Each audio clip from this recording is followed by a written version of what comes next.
வணக்கம். நான் உங்கள் ஜோதிடர் மனோஜ்குமார். எல்லாரும் எப்படி இருக்கிறீங்க? நல்லா இருக்கிறீங்கன்னு நினைக்கிறேன். சித்திரை மாதம் கிட்டத்தட்ட எல்லாத்துக்கும் புத்தாண்டு நல்வாழ்த்துக்கள். சோபகிருத வருஷம் முடிஞ்சு குரோதி வருஷம் ஆரம்பிக்க போகுது. இந்த குரோதி வருஷம் அப்படின்னு சொன்னோம்னாவே அந்த பேரிலேயே குரோதி அப்படிங்கக்கூடிய ஒரு பாவனைகள் உண்டு.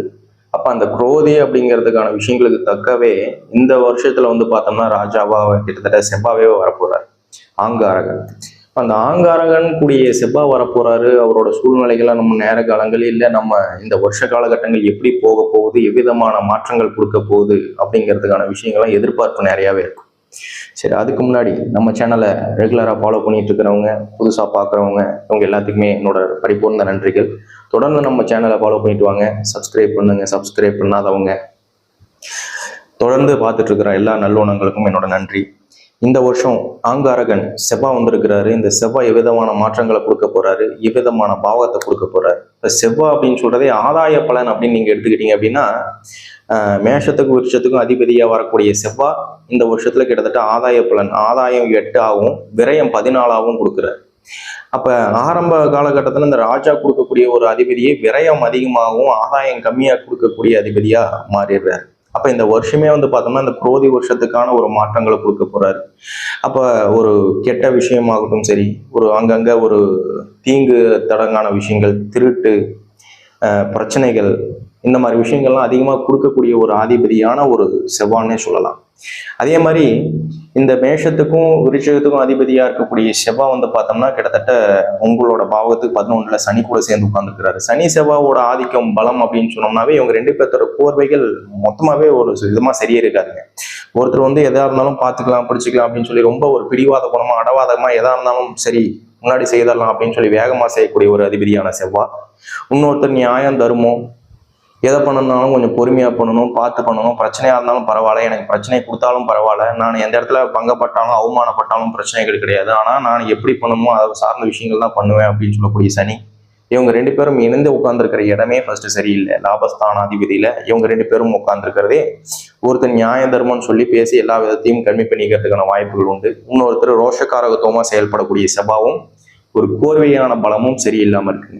இப்ப இவங்க 2 பேருமே இருக்கக்கூடிய ஒரு இடத்துல பார்த்தோம்னா கிட்டத்தட்ட ஒரு மழையான விஷயங்களாகட்டும் சரி, இல்லை மிச்ச ஒரு வெயில் சார்ந்த விஷயங்களாகட்டும் சரி, சரிக்கு சரி நிற்கக்கூடிய ஒரு அதிபதிகள் உண்டு. அப்ப வந்தாலும் அதிகமான ஒரு மழை வாய்ப்புகள் கொடுத்து நம்மளுக்கு விரயத்தை கொடுக்குற மாதிரியோ, இல்லை பிரச்சனை கொடுக்குற மாதிரியோ, இல்லை உயிர் சேதரங்கள் கொடுக்குற மாதிரியோட பலங்களை செய்கிற மாதிரி இருக்கும். அப்படி இல்லை வெப்பம், வெயில், இந்த மாதிரி விஷயங்கள் பார்த்தோம்னா அதுவும் அளவு கடந்து கொடுக்கக்கூடிய ஒரு அதிபதியா மாறிடுவார். இப்போ 2 விதமான ஒரு பலம் உண்டு. அதே மாதிரி இந்த உணவு சார்ந்த பொருட்கள்ல அதிகமான இன்வெஸ்ட்மெண்ட் பண்றவங்களுக்கு நல்ல ஆதாயத்தை கொடுக்கும். என்ன காரணம்னு கேட்டீங்கன்னா, இந்த வருஷத்துல உணவுப் பொருட்கள் சார்ந்த விஷயங்கள்ல நிறைய ஆதாய பலன்கள் உண்டு, நிறைய விலை மாற்றங்கள் உண்டு, அவங்களுக்கு நல்ல பலன்கள் உண்டு அப்படின்னு சொல்லலாம். இப்ப பழங்கள், காய்கள், இல்ல தானியங்கள், இந்த சார்ந்த விஷயங்கள் இன்வெஸ்ட்மெண்ட் பண்றது, இல்லை இதுக்கு ஒரு விலை மாற்றங்கள், விலை உயரங்கள் ஏற்படுத்துறது, இந்த மாதிரி விஷயங்கள்லாம் நிறைய ஒரு ஆதாய பலன்கள் உண்டு. அப்ப பிசினஸ் சார்ந்த விஷயங்கள் எது இருக்கு அப்படின்னு கேட்டீங்கன்னா, உணவுப் பொருட்கள், இந்த மாதிரி விஷயங்களை பார்த்தோம்னா இன்வெஸ்ட்மெண்ட் பண்றாங்க அப்படிங்கிறவங்க நல்ல ஒரு ஆதாய பலன்கள் உண்டு. அதே மாதிரியே இந்த வருடத்துக்கான பலன்கள் மீறி இன்னைக்கு ஒரு பெரிய ஒரு ஆட்சி பலத்துல இருக்கிறவங்களோ, ஆட்சி மாற்றங்களை எதிர்பார்க்கிறவங்களோ, இல்லை அவங்க ஒரு சமுதாயத்தில் ஒரு நல்ல அந்தஸ்தில் இருக்கிறாங்க, அவங்களுக்கு பார்த்தோம்னா பேச்சுவார்த்தைகள் திறமைகளால் பொழைச்சிட்டு இருக்கிறாங்க அப்படின்னு சொல்லுவவங்களுக்கு ஏகப்பட்ட ஒரு பிரச்சனைகளும் சிக்கலும் கொடுக்கக்கூடிய, மாற்றங்கள் கொடுக்கக்கூடிய ஒரு நேர காலங்கள் அமையுங்க.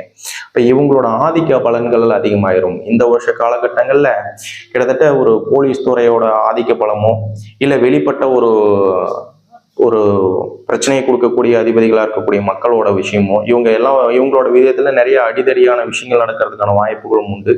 ஏன்னா இந்த குரோதி வருடம் அப்படின்னு சொல்றதே அந்த குரோதம் அப்படின்னு சொல்லக்கூடிய விஷயங்கள் அதிகமான பலன்கள் உண்டு.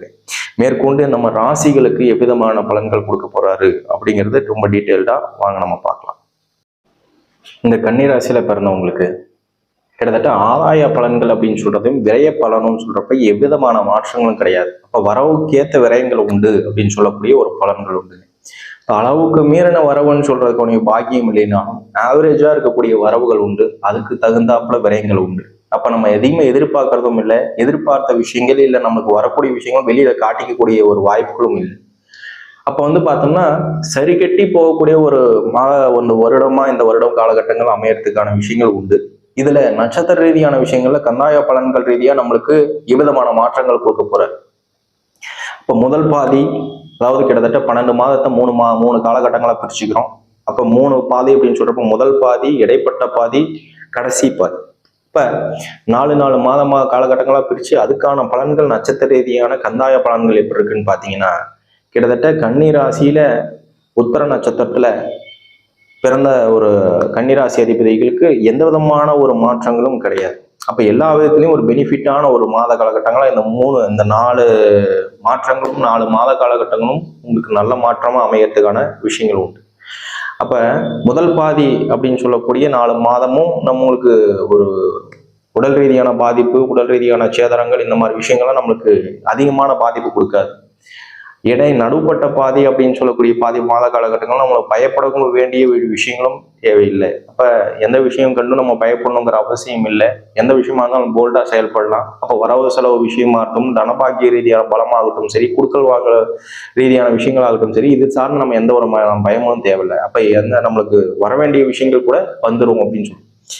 அதே மாதிரி கடைசி காலகட்டங்கள்லையும் சரி, இந்த வருஷம் முடியிற காலகட்டங்களையும் சரி, நம்மளுக்கு எவ்விதமான மாற்றங்கள் இல்லைங்க. அப்ப தனபாகிய ரீதியான பலமும் நம்மளுக்கு குறையக்கூடிய விஷயங்கள் கிடையாது. அப்ப உங்களோட ராசிக்கும் ஆதாய பலனோட விரய பலனும் சரி நிக்கிறதுனாலையும் உங்களுக்கு மிச்ச ரீதியான பாசிட்டிவான விஷயங்கள் இங்க உத்தர நட்சத்திரத்துல பிறந்தவங்களுக்கு எந்த மாதத்துல நம்மளுக்கு கீழ் இறங்கி போறதுக்கான வாய்ப்புகளும் இல்லைன்னு சொல்றப்போ உத்தர நட்சத்திரத்துல பிறந்த கன்னிராசி நண்பர்களுக்கு சூப்பரான டைம்னு சொல்லலாம்.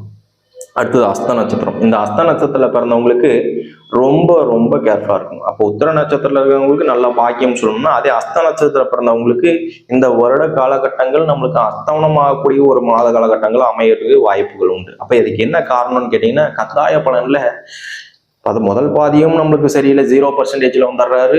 இடைப்பட்ட நடுப்பாதின்னு சொல்லக்கூடிய மாத காலகட்டங்களும் 0% வந்துடுறாரு. இல்ல கடைசி மாதம்னு சொல்லக்கூடிய 4 மாத காலகட்டங்களும் பார்த்தோம்னா உங்களுக்கு ஒரே ஒரு பர்சன்டேஜ் தான் வேலை செய்ய போறாரு. அப்ப மொத்தத்திலேயே பார்த்தோம்னா நம்மளுக்கு உடல் ரீதியான பாதிப்பு, மருத்துவ ரீதியான செலவினங்கள், எதிர்ப்பு சார்ந்த விஷயங்கள், நமக்கு தேவையில்லாத எதிர்ப்புகள் கொடுக்கறது, நம்ம சின்ன விஷயங்கள் நம்ம பேசுற எந்த விஷயமா இருந்தாலும் நம்மளுக்கு உடனே அது நம்மளுக்கு வில்லங்கமாகவும் பிரச்சனையா கொடுத்துட்டு வர்றது, இல்லை தேவையில்லாத இல்லீகல் ஆக்டிவிட்டீஸுக்கான விஷயங்கள்ல நம்ம பேர் அடிபடுறது, இல்லை வெளிப்பட்ட விதத்துல நம்ம பார்த்தோம்னா நம்ம பேர் குடைச்சல் கொடுக்கறதுக்கோ இல்லை நம்ம பேரை கெடுக்கிறதுக்கான வேலைகளை செய்யறது, நம்மளுக்கு தேவையில்லாத வீட்டு பக்கத்துல அக்கப்பக்கம் எதிர்ப்புகள் சார்ந்த விஷயங்கள் கொடுக்கறது, நடுப்பட்ட பாதையில பயம், இதை சார்ந்த பயங்கள் கொடுக்கறது, அடுத்தது நான் என்ன பண்றதுன்னு தெரியல, எது பண்றதுன்னு தெரியல, இல்லை எதனாச்சும் ஒரு அடுத்த கட்ட சொல்யூஷன் எனக்கு ஒன்றும் கிடைக்கல, இல்லை வருமான ரீதியான குறைகள் இருக்கு, கொடுத்த காசு வரல, விரயங்கள் ஆயிட்டு இருக்கு, என்ன பண்றதுன்னு தெரியல, எது பண்றதுன்னு தெரியல. இப்ப இதுக்கு ஒரே ஒரு ஆப்ஷன் என்னன்னு கேட்டீங்கன்னா, உங்களுக்கு அந்த குரு பயிற்சி 9ஆம் இட பார்வையா உங்களோட ராசி கன்னி ராசியை பார்க்கறதுனால அந்த குரு பார்வையினால பலன்கள் உண்டா, உங்களுக்கு பாசிட்டிவான விஷயங்கள் உண்டுங்க. அதே மாதிரி உங்க பிறந்த கால ஜாதகத்துல கிரகங்களோட அமைவுகள் எந்த விதமான பாதிப்பு இல்லாம நல்லபடியா வந்துருச்சுனாலும் பிரச்சனைகள் கிடையாது. அப்ப கந்தாய பலன்கள் ரீதியான விஷயங்கள் பார்த்தோம்னா நம்மளுக்கு இந்த அஸ்த நட்சத்திரத்துல பிறந்தவங்களுக்கு மட்டும் ரொம்ப ரொம்ப ஜாக்கிரதையா இருக்கக்கூடிய ஒரு வருடம்னு சொல்லலாம். கடைசியா சித்திரை நட்சத்திரத்துல பிறந்தவங்களுக்கு, இந்த சித்திரை நட்சத்திரத்துல பிறந்தவங்களுக்கு முன்ன அஸ்த நட்சத்திரத்தோட சித்திரை நட்சத்திரத்துல பிறந்தவங்களுக்கு நல்ல ஒரு பலன்கள் உண்டு. அப்ப முதல் பட்ட பாதியிலேயே பார்த்தோம்னா உடல் ரீதியான பாதிப்பு நம்மளுக்கு பெரிதளவுக்கு இல்லை. இடைப்பட்ட பாதையில பார்த்தோம்னா நம்மளுக்கு கொஞ்சம் பயப்படக்கூடிய சூழ்நிலையோ இல்ல வருமான ரீதியான குறைகள் கொடுத்துட்டு இது வருமா வராதான்னு எதிர்பார்த்துட்டு இருக்கிறது, பயப்படக்கூடிய விஷயங்கள் கொடுக்கறது, பயம் சார்ந்த விஷயங்கள் பிரச்சனை கொடுக்கறது, குடும்பத்துல யாரையாச்சும் ஒண்ணு நினைச்சு பார்த்தோம்னா குழம்பக்கூடிய சூழ்நிலைக்கு போகிறது, இந்த மாதிரி விஷயங்கள் நிறைய கொடுக்கும். அதே கடைசி கட்ட பாதையில பார்த்தோம்னா நம்ம கொடுத்த பணம் திருப்பி வர்றது, இல்ல நம்ம ஏதாச்சும் இன்வெஸ்ட்மெண்ட் பண்ணி புதுசா வாங்குறது, வீட்டுக்கு புதுசா ஒரு மெட்டீரியல்ஸ் வாங்கி வைக்கிறது, இந்த மாதிரி ஆடம்பரமான விஷயங்களுக்கு நம்மளுக்கு ஆதாய பலன்கள் உண்டு. அப்ப இந்த கந்தாய பலன்கள் ரீதியா பாத்தீங்க அப்படின்னு சொன்னோம்னா மொத்தத்திலேயே இந்த கன்னிராசிக்கு அஸ்த நட்சத்திரத்துக்கு மட்டுமே சரியில்லையே தவிர்த்து மிச்சம் வரவு செலவு பாக்கியம், வரத்துக்கு தகுந்த செலவினங்கள், குரு பயிற்சியோட பார்வை உங்களுக்கு 5ஆம் இட பார்வையா உங்களோட ராசியை பார்த்துடுறாரு. அப்ப உங்களுக்கு 9ஆம் இடத்துல குரு போய் உட்கார போறாரு. அப்ப சொத்து பத்துக்கு ரீதியாகவும் சரி, உங்க முன்னோர்கள் ரீதியான ஒரு சொத்து பத்துக்கான வாய்ப்புகளாகட்டும் சரி, வெளிநாடு வெளித்துறைக்கு போறதுக்கான வாய்ப்பு, தொழில் ரீதியான முன்னேற்றங்கள், பண வரவு சாண பலத்துக்கான விஷயங்கள், இது எல்லாமே இந்த வருடம் உங்களுக்கு நல்ல வருடங்களா அமையும். அப்போ அஸ்த நட்சத்திரத்துல பிறந்தவங்களுக்கு மட்டும் கொஞ்சம் எல்லா விஷயத்திலும் கொஞ்சம் ஜாக்கிரதையா இருந்து கேர்ஃபுல்லா காய நவத்தினா போதுங்க. அதுக்கான விஷயமும் நம்மளுக்கு பிரச்சனை கிடையாது. உங்க ஜனனகால ஜாதகத்துல நேர காலங்கள் நல்லா இருந்துச்சுன்னா எந்த விதமான பிரச்சனையும் கிடையாது. அப்ப பொதுப்பட்ட விஷயங்கள் இந்த கந்தாய பலன்கள் ரீதியாக இந்த நாலு நாலு மாத காலகட்டங்களா பிரிச்சு அந்த நாலு நாலு மாத காலகட்டம் எந்த விதமான ஷெடியூலைஸ்டு பண்ணணும், எந்த விதமான சேஞ்சஸ் பண்ணாலும் நம்ம அந்த பிரச்சனை வந்து வெளியில வரலாம், அப்ப எந்த விதமான முயற்சிகள் நம்ம எடுக்கலாம்.